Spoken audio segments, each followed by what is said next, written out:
How's it going, YouTube? It's Sean here, and I'm back today to give you guys a review of the Off-White collaboration with Jordan Brand on the Air Jordan 5 in the black colorway. This highly anticipated release dropped today, February 15th, for a retail price of $225 US or $300 here in Canada. The official colorway for this shoe is black, fire red, and muslin, and this collaboration between Virgil Abloh's Off-White label with Jordan Brand marks the second Air Jordan silhouette following the Air Jordan 1 to receive the Off-White treatment. Before we go on any further, today's video is sponsored by Rose Gold and Black. They're an Australian-based jewelry and accessory company, and right now on their website they're having a huge sale which gives my viewers 20% off their entire purchase, along with free worldwide shipping using that special link down below. In addition, if you guys use the code FEBSALE, so that's FEBSALE at checkout, you'll get an additional 10% off as well. So be sure to act fast. A lot of their products are moving pretty quickly, like this grenade necklace that I'm rocking today. So moving back to the shoes, first off, here's a quick look at the box. And as you can see, this looks at first like your normal Jordan 5 box, but it's been given the same treatment that the Off-White Dunks were given, with these circular cutouts found throughout the entire box. Unlike the Off-White Dunk box though, they have added this clear plastic which helps seal up the holes, so things like, for example, the zip tie, that's not going to fall out of the box through one of these holes. So jumping back to the actual shoe, in designing this shoe, Virgil Abloh was inspired by the classic black metallic Jordan 5. According to him, that was his very first Air Jordan that he ever owned, which makes this release that much more special. However, replacing your traditional nubuck, suede, or leather on your Jordan 5, in this case, this is constructed out of this nylon, which gives it much more of a lightweight feel.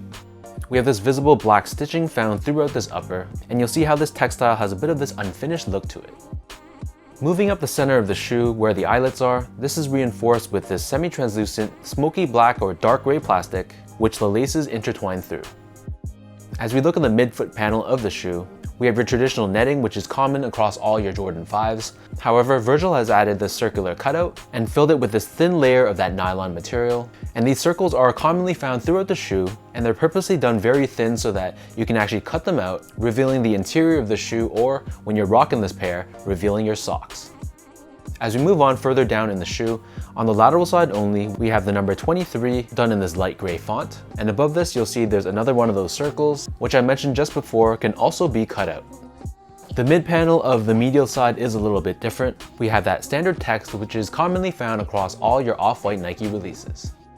You'll also notice that the medial side is asymmetrical to the lateral side. So around this ankle area, the medial side is actually cut higher, which is another small difference that I want to point out. As we move on to the very back heel, you'll see this nylon material, or should I say the edges specifically, have a very frayed look to it. And then we have the Nike Air branding giving it a very OG touch, which is done in this off-white embroidery. Compared to your standard Air Jordan 5, this ankle collar area feels much more thin and has much more of this DIY aesthetic to it. We don't have that protruding ankle bulge that the typical Jordan 5 has, and the edges around this opening area are also unfinished too. In terms of laces, so these come standard with a flat black lace, which have the word shoelaces in quotations on the edges in white. In addition to the black laces, they also give you two extra lace options, so we have both an off-white colored lace and a red pair as well. Underneath these laces, we have your tongue. So the bottom half of the tongue has this netting on it, and then the top of the tongue is done in this reflective 3M material with a red Jumpman embroidered in the center. While the tongue on the right foot is pretty normal, on the left foot we have another one of those circular cutouts, which eats away a good chunk of the tongue itself. You'll also notice the tongues have an unfinished look to them, exposing this black foam found within. Last but not least, on the back side of the tongue, we have this upside down Air Jordan tag done in black and red. Pulling out the insoles, these come with your standard insoles done in black, and it's finished off with Nike Air branding on the heel in red. So the upper of these Off-White Air Jordan 5s sits atop this midsole, which is painted primarily in black. We do have this hit of cement print on the forefoot, and underneath the heel we have this window which exposes the Nike Air cushioning found within the midsole. Underneath the forefoot though, this area is a bit translucent, which added a very unique touch to these Jordan 5s. Flipping the shoe over to the bottom, so here we have your standard Air Jordan 5 outsole. But the most obvious thing you probably noticed is the pre-yellowed soles on both the forefoot and the back heel. Unlike your typical Jordan 5s where this area is typically done in this icy finish, love it or hate it, Virgil Abloh has fast forwarded the process and gave us pre-yellowed soles already. Finishing this off but giving it an OG touch, we have the Nike word mark found in the center of the outsole. Of course, this wouldn't be an Air Jordan 5 if it didn't have the signature lace lock. And this is done in a combination of this off-white color and red.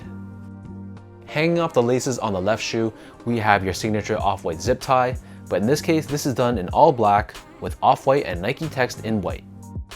From a sizing standpoint, so my feet measures as a true size 10, slightly on the wider side, and I picked these up in a size 10.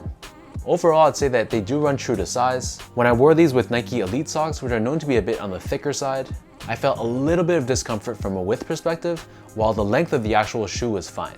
So really, I think just a bit of break-in time is required, or just wear thinner socks, and I think true to size is going to be fine.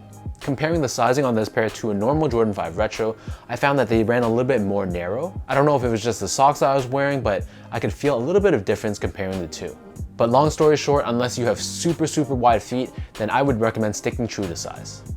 Next up, from a comfort standpoint, so nothing too much to say about this. The comfort on this shoe is nothing really to be excited about. You can't really feel the air cushioning within the shoe, so it'll be alright for just a casual use shoe, but it's not really a sneaker that I would go to for everyday use.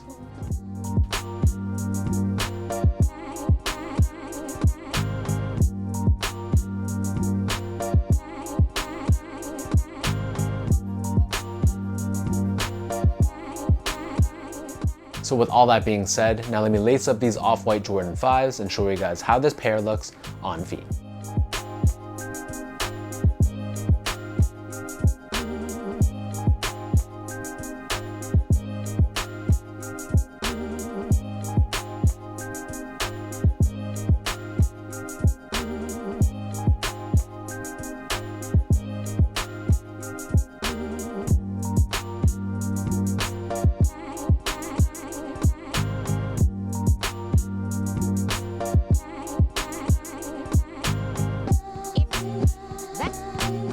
I'll be completely honest with you guys, I'm not gonna sit here and pretend that I'm not suckered into this shoe because of the hype. So definitely being limited adds a bit of allure to the shoe, but objectively speaking, I can say that this shoe is not bad.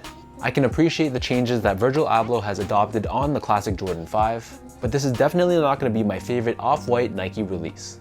I'm not a huge Jordan 5 guy to begin with, and I don't feel like Jordan 5s are really a shoe I can wear that often, but it's still a really worthy collection piece. I just think it's a bit overinflated in terms of its value on the resale market. So let me know in the comment section down below how you guys feel about this off-white Air Jordan 5. As the debut colorway of this Jordan silhouette that's finally gotten the off-white touch, do you guys feel Virgil Abloh did this shoe justice, or is it being much more driven by hype more than substance? So leave your comments down below. If you guys like this video, be sure to like, comment, and subscribe. Give me a follow on Instagram at esgo8. Check out my Twitter at sean.go and visit my website at seango.ca. Before I end this video, one final shout out goes out over to the sponsor for today's video, Rose Gold and Black. So I'll add their social media, their website, all that good stuff down below, so be sure to check them out and show them some love. So until next time, thank you guys so much for tuning in. Hopefully you guys enjoyed watching this video, and I'll catch you guys all in the next one.